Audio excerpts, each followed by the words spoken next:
యేసు లోక రక్షకుడు, యేసు పాప విమోచకుడు, యేసు లోక రక్షకుడు, యేసు పాప విమోచకుడు. ఎంత ఘోర పాపినైనను ఎంచక మరి క్షమించును. ప్రభునందు ప్రియమైనటువంటి ప్రియ సోదరి సహోదరులకు రక్షకుడైనటువంటి క్రీస్తు యేసు నామములో వందనాలు తెలియజేస్తూ ఉన్నాను. దేవుని యొక్క మహాదయను బట్టి, కృపను బట్టి ఆత్మీయ జీవితం అనేటువంటి టీవీ కార్యక్రమాల ద్వారా మీతో దైవ సంబంధమైన సంగతులు వినడానికి, మాట్లాడడానికి దేవుడు మనకు అనుగ్రహిస్తున్నటువంటి మంచి సమయాన్ని బట్టి దేవుని నేను స్తుతిస్తూ ఉన్నాను. ఆయన యొక్క నామమును గణపరుస్తూ ఉన్నాను. ప్రభునందు ప్రియులారా, ఆత్మీయ జీవితం అనేటువంటి టీవీ కార్యక్రమాలు మీ జీవితాల్లో రక్షణ దీవెనకరంగాను, తద్వారా దేవునికి మహిమకరమైన బిడ్డలుగా ఉంటున్నారని మేము నమ్ముచూ ఉన్నాము. ఈ ప్రత్యేకింపబడిన సమయంలో ఒక దేవుని వాక్యం నుండి కొన్ని విషయాలు మనము జ్ఞాపకం చేసుకుందాం. భారము మోయుట అనేటువంటి ఒక వాక్య భాగం నుండి కొన్ని విషయాలు మనము ఆలోచన చేద్దాం. మత్తయి సువార్త 11వ అధ్యాయము 28వ వాక్య భాగములో యేసు ప్రభువారు సర్వమానవాల్ని పిలిచాడు. ఆయన ప్రయాసపడి భారము మోసుకొనుచున్న సమస్త జనులారా నా యొద్దకు రండి, నేను మీకు విశ్రాంతిని ఇస్తాననేటువంటి మాటని ప్రభు తెలియజేశారు. అంటే లోకంలో మానవుడు భారము మోసుకుని బ్రతుకుచున్నాడు అనేటువంటి విషయాన్ని మనం గమనించాలి. లోకంలో ఉన్నటువంటి మానవ జీవితాలను మనం ఆలోచన చేసినప్పుడు మనిషి జీవితంలో అనేకమైనటువంటి భారములు భరిస్తున్నాడు మనిషి. ఈ లోకంలో మనిషి జీవితంలో ఎదురయ్యేటువంటి అనేకమైన సమస్యలు ఉన్నాయి. వాటిని భరించి ఆ భారాన్ని మానవుడు మోస్తూ ఉన్నాడు. పరిశుద్ధ గ్రంథాన్ని మనం ఆలోచన చేస్తున్నప్పుడు దేవుడే ఆ సంగతులను గుర్తు చేశాడు. ఎందుకనంటే మానవుడిని సృజించిన వాడు దేవుడు. మానవుడికి శరీరం ఇచ్చారు కనుక ఈ శరీరానికి ఎటువంటి ఆటంకాలు ఎదురవుతాయో, ఈ శరీరంతో ఉండగా మానవ జీవితంలో ఎటువంటి శోధనలు ఎదుర్కొంటాడో దేవుడికి ముందుగానే తెలుసు. అంటే ఈ శరీరంలో ఉన్నటువంటి మానవ జీవితంలో ఎదురయ్యేటువంటి మానవుడు భరించవలసినటువంటి ఈ శరీర సంబంధమైన జీవితం గురించి దేవుడికి తెలుసు. ఉదాహరణకి కొన్ని సందర్భాల్లో మానవ జీవితంలో కరువు అనేటువంటిది వస్తుంది. ఆదికాండం 12వ అధ్యాయం 10వ వచన భాగంలో అబ్రహాము ఉన్నటువంటి దేశంలో మరి కరువు భారముగా ఉన్నందున అనే మాట ఉంది. అంటే కరువు మానవ జీవితంలో ఒక భారముగా ఉంటుంది. కనుక అబ్రహాము దేవుని భక్తుడే, దేవుని సేవకుడే, కానీ ఆయన ఉన్న దినాల్లో ఏముందంటే కరువు భారముగా ఉన్నందున. అలాగనే అబ్రహాం సంతానం చూసినటువంటి యాకోబు జీవితంలో కూడా మనం చూస్తాం. అసలే ఇజ్రాయేల్ ప్రజలు ఐగుప్తు దేశానికి వెళ్ళడానికి అక్కడ ప్రాముఖ్యమైన కారణం ఏంటంటే యాకోబు నివసించినటువంటి ప్రాంతంలో కరువు ఉన్నందున అక్కడ భయంకరమైనటువంటి కరువు వచ్చింది. ఐగుప్తులోను మాత్రమే ధాన్యం ఉన్నదని యాకోబు విన్నాడని మనం గ్రంథంలో చూస్తాం. కనుక మనం చనిపోకుండా ఉండటానికి మీరు ఐగుప్తు వెళ్ళి మన కొరకు ఆ ధాన్యాన్ని కొనుక్కురండి ఆయనని తన కుమారులను పంపించినట్లుగా గ్రంథంలో మనం చూస్తాం. అలాగే మానవ జీవితంలో శ్రమలు, అనేకమైనటువంటి శ్రమలు భారంగా మానవ జీవితాన్ని మరి నడిపిస్తూ ఉంటాయి. ఇది కూడా ఐగుప్తులో ఉన్నటువంటి ఇజ్రాయేల్ ప్రజల గురించి లేఖన భాగాలు వ్రాయబడ్డాయి. నిర్గమకాండము 1వ అధ్యాయం 11వ వాక్య భాగంలో వారు పడినటువంటి శ్రమల యొక్క భారము అనే మాట అక్కడ చెప్పబడింది. శ్రమల భారముతో వాళ్ళు ఉన్నట్లుగా ఇజ్రాయేల్ ప్రజల గురించి, ఐగుప్తు దేశంలో ఉన్నటువంటి వారి గురించి ఆ వాక్య భాగం మనకు జ్ఞాపకం చేస్తుంది. కనుక శ్రమలు భారముగా ఉన్నాయి. కరువు అనేటువంటిది మానవ జీవితంలో భారముగా ఉన్నది. అంతేకాదు మానవ జీవితంలో వ్యాధి బాధలు భారముగా మానవ జీవితంలో ఉంటున్నాయి. ఇంకా ఆలోచన చేసినట్లయితే అంతకంటే మానవ జీవితంలో ప్రాముఖ్యమైన భారము పాప భారము. మానవుడు పాప భారముతో ఉన్నాడు. అనేకమైన భారము మానవుడు భరిస్తూ ఉన్నాడు. అందుకని ప్రభు పిలుస్తూ ఉన్నాడు, ప్రయాసపడి భారము మోసుకొనుచున్న సమస్త జనులారా నా యొద్దకు రండి, నేను మీకు విశ్రాంతినిస్తానని ప్రభువారు తెలియజేసినటువంటి మాటని మన గ్రంథంలో చూస్తూ ఉన్నాం. కనుక ప్రియమైనటువంటి ప్రియ సోదరి సహోదరులారా, భారము మోయుట అనేటువంటి విషయాన్ని మనం గమనిస్తూ ఉన్నాం. మొదటిగా మానవ జీవితాన్ని మనం ఆలోచన చేస్తే మానవుడు అనేకమైనటువంటి భారాన్ని కలిగి ఈ జీవితంలో కొనసాగుతున్నట్లుగా గ్రంథములో మనం చూస్తున్నాం.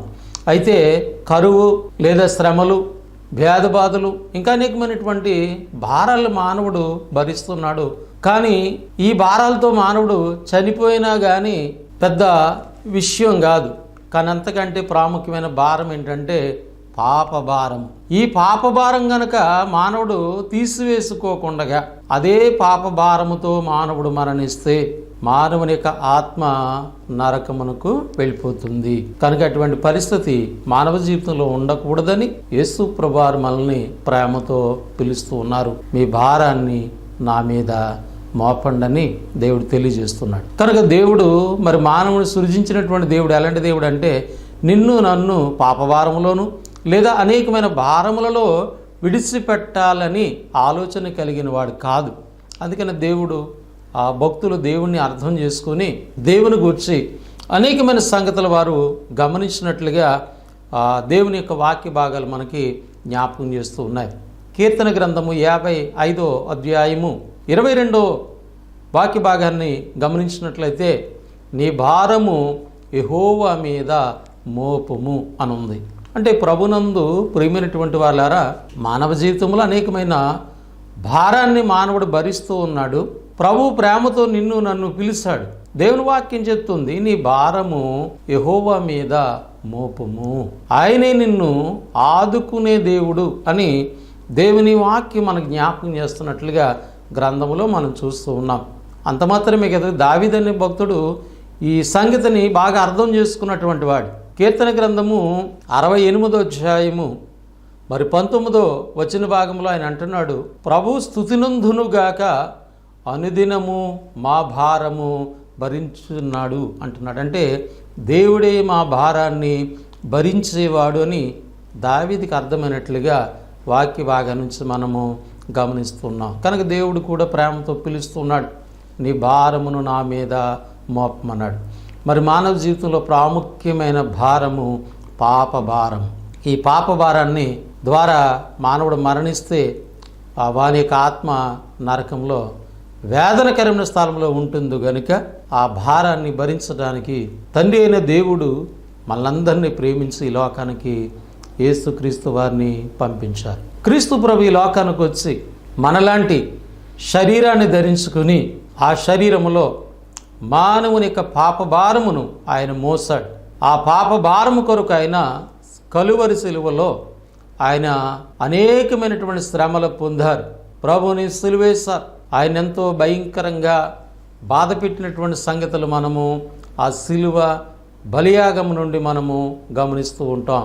కనుక చేతిలో మేకులు కొట్టారు, కాళ్ళలో మేకులు కొట్టారు, ప్రక్కలో బల్లెం పోటు పొడిచారు, తలపై ముండ్ల కిరీటం పెట్టి ప్రభుని అనేకమైనటువంటి శ్రమలు పెట్టినటువంటి ఆ యొక్క సందర్భాలు ఆ గ్రంథం నుండి మనం గమనిస్తూ ఉన్నాం.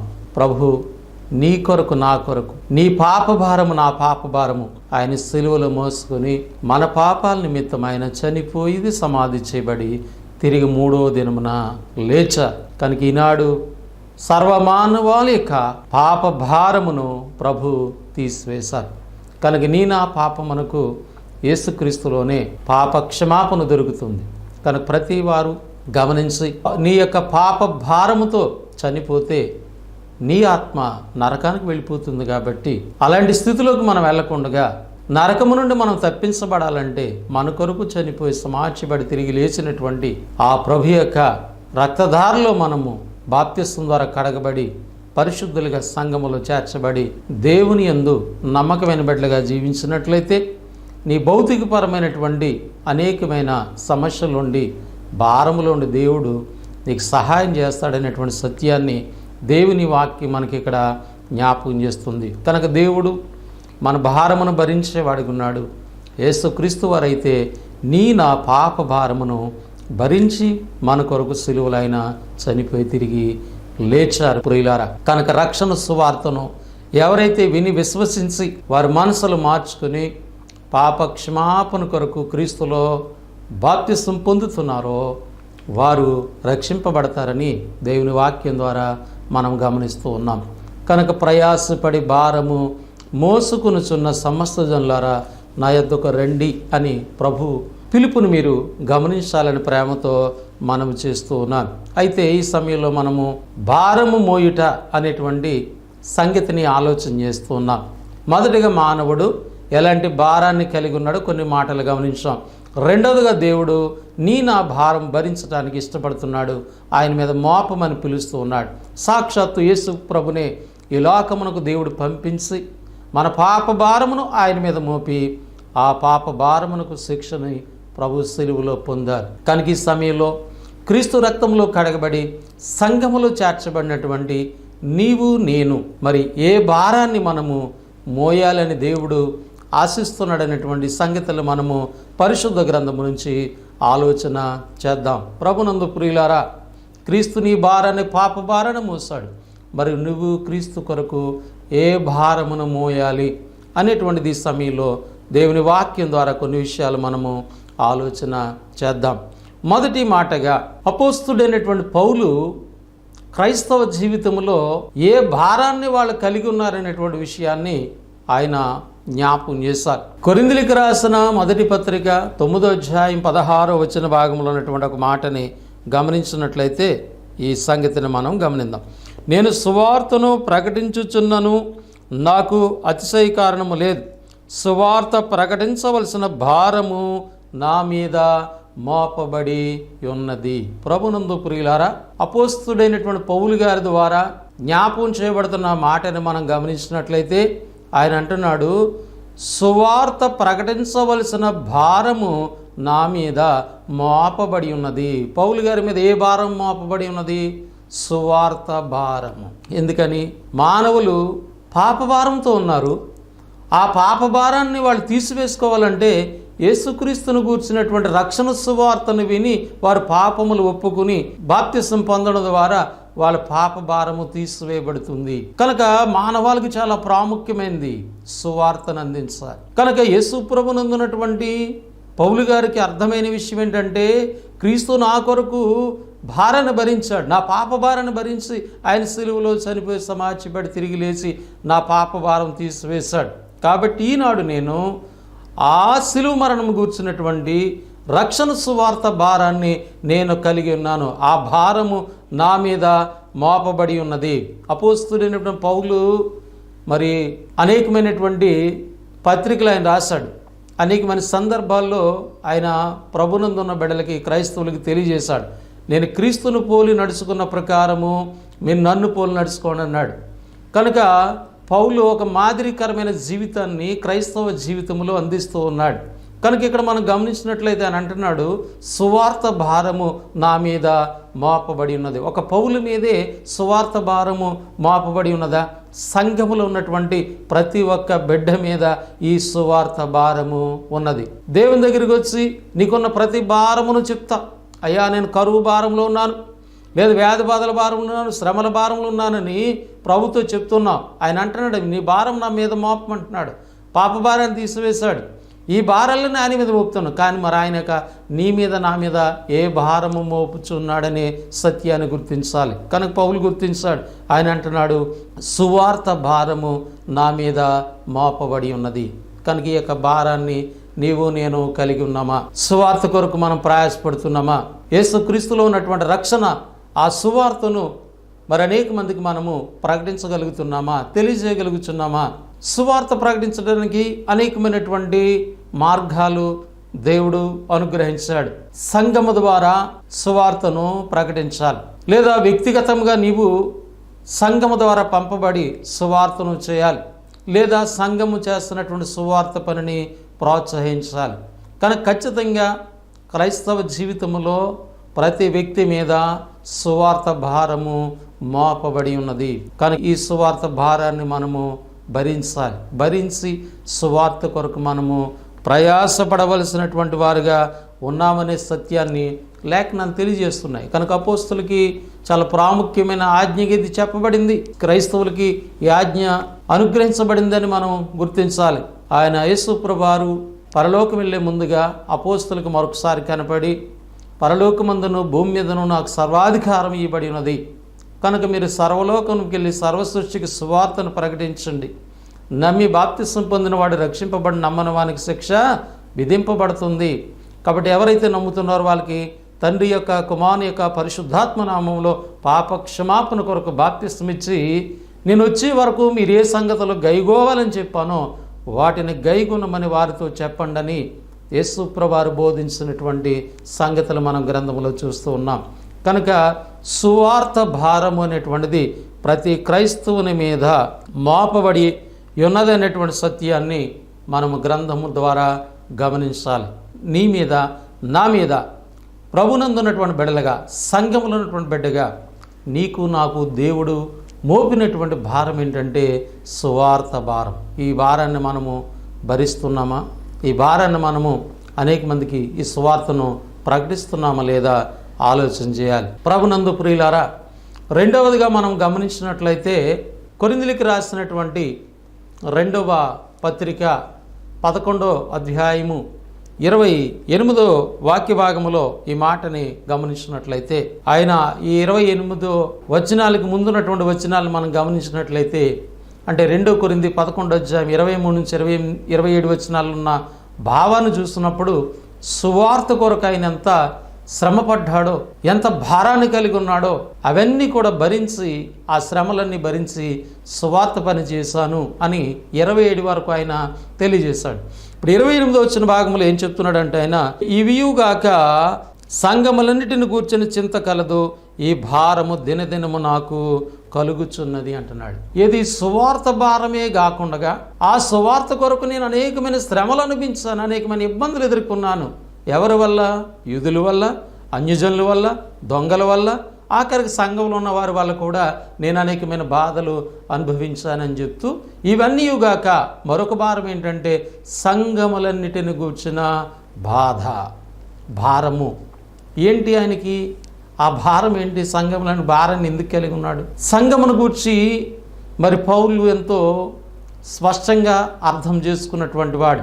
సంఘము క్రీస్తు ప్రభు యొక్క శరీరం అని, ఆ శరీరంలో మనము అవయవాలుగా ఉన్నామని, ప్రతి అవయవం కూడా తన పనిని జరిగించాలని, సంఘము అనేటువంటి ఆయన శరీరము క్షేమాభివృద్ధి చెందుతుందని ఎన్నో ఆత్మీయమైనటువంటి సంగతులు పౌలు సంఘమును గూర్చి వ్రాశారు. అయితే సంఘమును గూర్చినటువంటి చింత లేదా బాధ లేదా భారము పౌలుకి దినదినము కలుగుతుంది అంటున్నాడు. ఎందుకనంటే మొదటి శతాబ్ద కాలం నుండి కూడా సాతాను సంఘం మీద వాడు అనేకమైన తంత్రములను ఉపయోగిస్తూ ఉన్నాడు.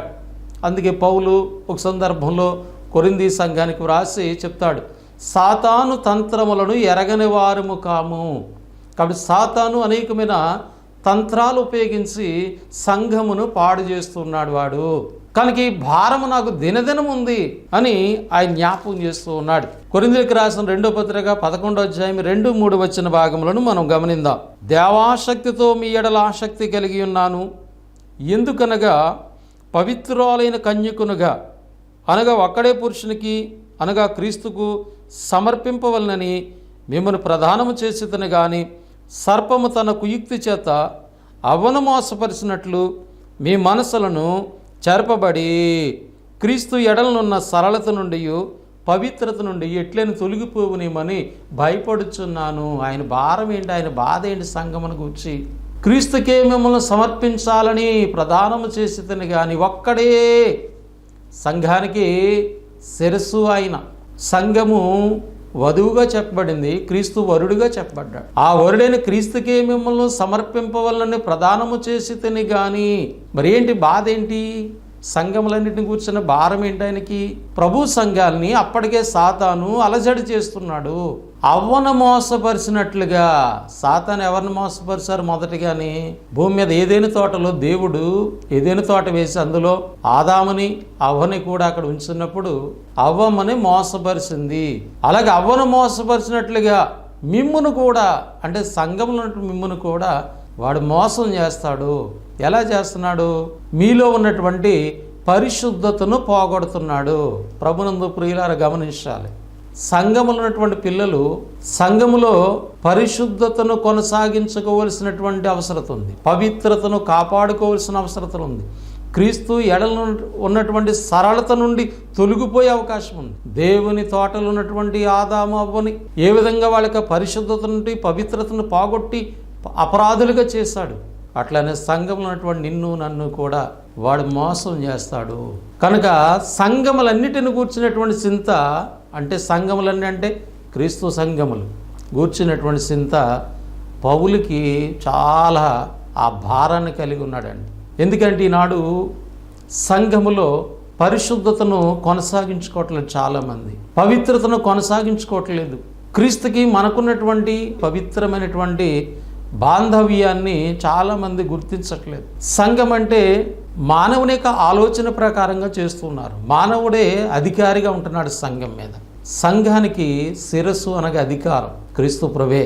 ఆయన ఆలోచన మేరకి మనం కొనసాగవలసినటువంటి వారుగా ఉన్నాం. కనుక ఈనాడు సంఘాన్ని మనుషుడు తన ఇష్టానుసారంగా తన ఆలోచన ప్రకారంగా నడిపిస్తూ ఉన్నాడు. ఎందుకంటే వారి వెనక సాతాను పనిచేస్తున్నాడు, వాడి యొక్క తంత్రములు పనిచేస్తున్నాయి. అందుకంటున్నాడు సాతాను తంత్రములు ఎరగిన వారం కాదు. కనుక సంఘానికి ఒక నియమ నిబంధనలు ఏర్పాటయ్యాయి. సంఘానికి పెద్దలు ఉండాలి, పరిచారకులు ఉండాలి, సువార్థికులు ఉండాలి, బోధించేవారు ఉండాలి, విశ్వాసులు ఉండాలి, ఎవరి పనిని వాళ్ళు చేయాలి. దేవుని యొక్క నియమము ఎఫెసీ పత్రిక 4:11 నుంచి మీరు 13 వచనాలు గమనించినట్లయితే సంఘమును కూర్చున్నటువంటి నియమ నిబంధనలను అక్కడ తెలియజేస్తాడు. ఆయన ఎలా నియమించాడంట, సంఘము ద్వారా ప్రతి ఒక్కరు కూడా క్రీస్తు యొక్క స్వారూప్యతను స్వతంత్రించుకోవాలి. సంఘంలో ఎవరు తయారవ్వాలంటే క్రీస్తు లాంటి బిడ్డలుగా తయారవ్వాలంటే అక్కడ ఎవరి యొక్క విధి విధానాలు ఉండాలంటే క్రీస్తు ప్రభు యొక్క విధి విధానాలు మాత్రమే ఉండాలి. దేవుడు నిర్ణయించినటువంటి నిర్ణయాలు మాత్రం ఉండాలి. ఈనాడు మానవుని యొక్క కల్పితాలు, మానవుని యొక్క ఆలోచనలు వచ్చి మరి దేవుని యొక్క ఉద్దేశాలు అక్కడ నెరవేరకుండా ఆటంకపరచబడుతున్నాయి. కనుక పౌలు మొదటి శతాబ్ద కాలంలోనే ఆయన ఎంతో బాధపడినటువంటి వాడుగా, సంఘమును కూర్చున్నటువంటి చింత ఉంది ఆయనకి, భారమైతే దినదినము కూడా కలిగి ఉన్నానని అక్కడ పౌలు మనకి వ్రాసినటువంటి మాట గ్రంథము ద్వారా మనము గమనిస్తూ ఉన్నాం. కనుక ప్రభునందు ప్రియులారా, ఒకటి సువార్త భారమును క్రైస్తవుడు కలిగి ఉన్నాడు. రెండవదిగా సంఘమును కూర్చున్నటువంటి, కాబట్టి క్రీస్తు స్వరక్తం ఇచ్చి సంపాదించినటువంటి సంఘ విషయంలో మనం ఏ విధంగా జీవించాలి, కొనసాగాలి, మన యొక్క బాధ్యత ఏంటి, మన యొక్క అక్కడ ఉన్నటువంటి మన యొక్క విధానం ఏంటి అనేటువంటిది మనం గమనించి సంఘములో నమ్మకమైన బిడ్డలుగా మనం జీవించాలి. ఆ సంఘము కొరకు ప్రయాసపడాలని పౌలు ద్వారా మనకు జ్ఞాపకం చేయబడుతుంది. మూడవ సంగతిని మనము గమనించినట్లయితే ప్రభునందు ప్రియమైనటువంటి వాళ్ళారా, మూడవ సంగతి ఏంటంటే క్రీస్తు నామము యొక్క భారమును మనం భరించాలి. మూడవ సంగతి ఏంటంటే క్రీస్తు యొక్క నామ భారమును భరించాలి. అంటే క్రీస్తు నామము కొరకు మనము భారము భరించాలి. సాక్షాత్తు యేసుప్రభు వారి సంగతి మనకి జ్ఞాపకం చేశారు. ప్రకటన గ్రంథము 2వ అధ్యాయము 1-3 వచ్చిన భాగంలో చూసినప్పుడు, ఎఫెసులో ఉన్న సంఘపు దూతకి ఇలాగ వ్రాయము, 7 నక్షత్రములను తన కుడి చేత పట్టుకుని 7 దీపస్తంభముల మధ్య సంచరించేవాడు చెప్పు సంగతులు ఏమనగా, నీ క్రియలను, నీ కష్టమును, నీ సహనమును నేను ఎరుగుదును. నీవు దుష్టులను సహింపలేవనియు, అపోస్తులు కాకయే తాము అపోస్తులమని చెప్పుకుని వారిని పరీక్షించి వారు అబద్ధకులను నీవు కనుగొంటువనియు, నీవు సహనము కలిగి నా నామము నిమిత్తము భారము భరించి అలయలేదనియు నేను ఎరుగుదును. ఎఫెసులో ఉన్న సంఘానికి యేసు ప్రభువు తెలియజేసినటువంటి సంగతి, నీ కష్టము, నీ సహనము, నీ క్రియలు నాకు తెలుసు. నీవు దుష్టులు సహింపలేవని నేను ఎరుగుదును. ఎఫెసులో ఉన్న సంఘం ఎలాగుందంట, కష్టపడుతున్నారు, వాళ్ళు సహనాన్ని కలిగి ఉన్నారు, అలాగే క్రియలు చేస్తున్నారు, దేవుని కొరకు మంచి కార్యాలు చేస్తూ ఉన్నారు. అంత మాత్రమే కాదు, వాళ్ళు దుష్టులను సహించలేరు. ఎందుకంటే దేవుని పిల్లలు గుర్తుపెట్టుకోవాలి, దుష్టుల ఆలోచన చెప్పు నడవక, సాతాను సంబంధమైనటువంటి ఆలోచన. దుష్టుడు ఎవరంటే సాతాను. దుష్టుని యొక్క ఆలోచన ప్రకారంగా దేవుని పిల్లల అందుకే దుష్టుల ఆలోచన చెప్పు నడవక అని గ్రంథం మనకి తెలియజేస్తుంది. రెండవదిగా, అపోస్తులు కాకయే తాము అపోస్తులమని చెప్పుకునే వారిని ఇక్కడ ఉన్నటువంటి సంఘము పరీక్షించిందంట. ఎఫెసులో ఉన్న సంఘం ఏం చేసింది, అపోస్తులు కాకయే తాము అపోస్తులమని చెప్పుకునే వారిని పరీక్షించి వారు అబద్ధకులను నువ్వు తెలుసుకున్నావు. సంఘము ఆ స్థితిలో ఉండాలండి. ఎవరు అబద్ధ బోధకులో, ఎవరు సత్య సంబంధులో గుర్తించాలన్నమాట. ప్రతి బోధకి లోబడిపోకూడదు, ప్రతి విషయానికి మనం లోబడిపోకూడదు. అపోస్తలు కాక తాము అపోస్తలమని చెప్పుకునేవారు ఉన్నారంట. ఈ ప్రకటన గ్రంథం మనకు మొదటి శతాబ్ద కాలంలో రాయబడింది. అప్పటికి ఎవరు ఉన్నారంట? అబద్ధ బోధకులు ఉన్నారట. ఎవరు అబద్ధ బోధకులు? అపోస్తలు కాకపోయినా కూడా వాళ్ళు అపోస్తలు. ఈనాడు కూడా చాలామంది అపోస్తలని పేరు పెడుతున్నారు. మీరు అపోస్తల అని పిలవడానికి అసలు మీకు అర్హత ఎక్కడుంది? అపోస్తల యొక్క అర్హత ఏంటి? బాప్తిసం ఇచ్చేటువంటి యోహాను పుట్టినది మొదలుకొని యేసు ప్రభువారు చనిపోయి సమాధిపడి తిరిగి లేచి పరలోకం వెళ్ళినటువంటి సందర్భాన్ని సాక్షాత్తు కంటితో చూసిన వారు మాత్రమే అపోస్తలు. అది అర్హత. ఇస్కారియోతు యోధా చనిపోయినప్పుడు 12 అపోస్తలుగా ఏర్పాటు చేయడానికి వాళ్ళు ప్రార్థన చేస్తున్నప్పుడు 2 వ్యక్తుల పేర్లు దొరికినాయి. అంటే యోహాను బాప్తిసం ఇచ్చింది మొదలుకొని యేసు ప్రభువారు చనిపోయి పరలోకం వెళ్ళే సందర్భాన్ని కంటితో చూసినటువంటి వారు అపోస్తల గారి 1వ అధ్యాయంలో 25వ వచన భాగంలో ఈ లేఖనాలు వ్రాయబడి ఉన్నాయి. కనుక ఆనాడు మత్తయ్య, యూస్తు అని 2 మాత్రమే ఉన్నారు. అందులో మత్తయి పేరటి చీటు వస్తే ఆయన 12 అపోస్తలుగా లెక్కించారు. అంటే మొదటి శతాబ్ద కాలంలోనే అపోస్తలుగా ఉండేటువంటి అర్హత 2కి మాత్రం ఉంది అక్కడ. అందులో ఒక ఆయన మత్తయిని ఏర్పాటు చేసుకున్నారు. ఇంకెవరు అపోస్తలు లేరు. అపోస్తుని పౌలు ప్రత్యేకంగా ప్రభు ఏర్పాటు చేసుకున్నాడు. కానీ ఈనాడు అపోస్తులని పేరు పెట్టుకునే అర్హత ఎవరికి లేదు. అలా పెట్టుకున్నట్టయితే వాళ్ళ అబద్ధికులని, వాళ్ళ దొంగ అపోస్తులని గ్రంథం చెప్తుంది. ఈ సత్యాన్ని మరి ఎఫెసులోని సంఘము గుర్తించిందంట. యేసు ప్రభువారు ఈ సంగతి మాట్లాడుతూ 3వ వచన భాగం, నీవు సహనము కలిగి నా నామము నిమిత్తము భారము భరించి అలయలేదని. 3వ మాట మనం ఏం గమనిస్తున్నామంటే క్రీస్తు నామము నిమిత్తము భారము భరించాలి. ఈనాడు క్రీస్తు నామము కొరకు ఎంతమంది భారాన్ని భరిస్తూ ఉన్నారు. మొదటి శతాబ్ద కాలంలో అపోస్తలుని చెప్పారు, యోహాను గారికి, పేతురికి చెప్పారు, మీరు యేసు నామమును బట్టి ఎంత మాత్రము మాట్లాడకూడదు అని చెప్పినప్పుడు వాళ్ళు అన్నారు, మీ కన్నవాటిని విన్నవాటిని గురించి చెప్పక మానలేమని వాళ్ళు హెచ్చరించినటువంటి విధానము గ్రంథములో మనం చూస్తాం. కనుక ఆ నామం కొరకు వాళ్ళు అనేకమైన హింసలు పొందారు, ఇబ్బందులు పొందారు, శ్రమలు పొందారు, బాధలు పొందారు. కానీ ఆ నామమును వాళ్ళు భరించిన వారిగా చూస్తున్నాం. ఈనాడు అనేక మంది యేసు ప్రభుని నమ్ముతూ ఉన్నారు. వారు ఇష్టం వచ్చిన ఆలోచన ప్రకారంగా చేస్తున్నారు. క్రీస్తు నామం సంఘానికి లేకుండా తీసేస్తున్నారండి. పేతురు రాసిన మొదటి పత్రిక 4వ అధ్యాయం 14వ వచనం, క్రీస్తు నామము నిమిత్తం మీరు నింద పాలైనడలా మహిమాస్వరూపిన ఆత్మ మీ మీద నిలుచున్నారు గనక మీరు ధన్యులు. క్రీస్తు నామము నిమిత్తము మీరు నింద పాలవుతున్నారా? సంఘానికి ఆ పేరు పెట్టడానికే ఇష్టపడినటువంటి వాళ్ళు మీరు క్రీస్తు నామం కొరకు ఎట్లా ఉన్నారు? మీకు మీరుగా మీ సొంత ఆలోచనలు, మీ జ్ఞానాన్ని ఉపయోగిస్తున్నారు. నీ స్వబుద్ధిని ఆలోచన చేస్తూ ఉన్నారు. నీ స్వబుద్ధిని ఆధారం చేసుకోగనక అనే మాట ఉంది. నీ సొంత ఆలోచన, నీ సొంత జ్ఞానాన్ని ఆధారం చేసుకోకూడదు. దేవుని జ్ఞానానుసారంగా మనం లోకంలో కొనసాగాలి. ప్రభునందు ప్రియులారా, కనుక ఇక్కడ 3వ మాటగా క్రీస్తు నామమును మనం భరిస్తున్నామా? క్రీస్తు నామం కొరకు మనము జీవిస్తున్నామా? క్రీస్తు నామం కొరకు మనము ప్రయాసపడుతున్నామా అనేటువంటి సత్యాన్ని గమనించాలని దేవుని వాక్యం మనకి ఇక్కడ జ్ఞాపకం చేస్తుంది. కనుక ప్రభునందు ప్రియమైనటువంటి వారులారా, ప్రయాసపడి భారం మోసుకొనిచున్న సమస్యల ఎద్దుకు రండి అని ప్రభువు మనకు నేర్పించినటువంటి మాటను మీకు నేను జ్ఞాపకం చేస్తాను. మరి అనేకమైన భారాలు మనం కలిగి ఉన్నాం. అయితే ప్రభు నీ కొరకు నా కొరకు పాప భారాన్ని ఆయన భరించి సిలువలో చనిపోయి సమాధి చేయబడి ఉన్నాడు. నీ భారం ఏదైనా నా మీద మోపమని ఆయన మనల్ని పిలుస్తూ ఉన్నాడు. అయితే మరి క్రీస్తు పిలుపుకు లోబడి సంఘములో చేర్చబడినటువంటి మీరు, నేను క్రీస్తు కొరకు ఎలాంటి భారాన్ని మనం కలిగి ఉన్నాం? 1, సువార్త భారం మన మీద మోపబడి ఉన్నది. 2వదిగా సంఘమును కూర్చున్న భారం మన మీద మోపబడి ఉన్నది. 3వదిగా క్రీస్తు నామము నిమిత్తము ఆ భారమును మనం భరించవలసినటువంటి వారు ఉన్నామని దేవుని వాక్యం మనకు జ్ఞాపకం చేస్తుంది. అందుకే సామెతల గ్రంథం 16:3లో ఈ లేఖనం ఉంది, నీ పనుల భారము యెహోవా మీద ఉంచుము, నీ ఉద్దేశములన్నీ సఫలమగును. కాబట్టి నీవు ప్రభు యొక్క భారాన్ని నువ్వు భరించినట్లయితే దేవుడు ఖచ్చితంగా నీ భారాన్ని ఆయన భరించేవాడుగా, సహాయం చేసేవాడుగా ఉన్నాడు. కనుక ప్రేమతో ఈ మాటలు మీరు అర్థం చేసుకుని వాటికి అనుకూలంగా జీవించి దేవుని ప్రేమకు పాత్రలుగా ఉండాలని ఈ యొక్క మాటలు దేవుడు మనందరి హృదయాల్లో ఫలింపచేయాలని కోరుతూ ముగిస్తూ ఉన్నాను. మీ అందరికీ నా వందనములు.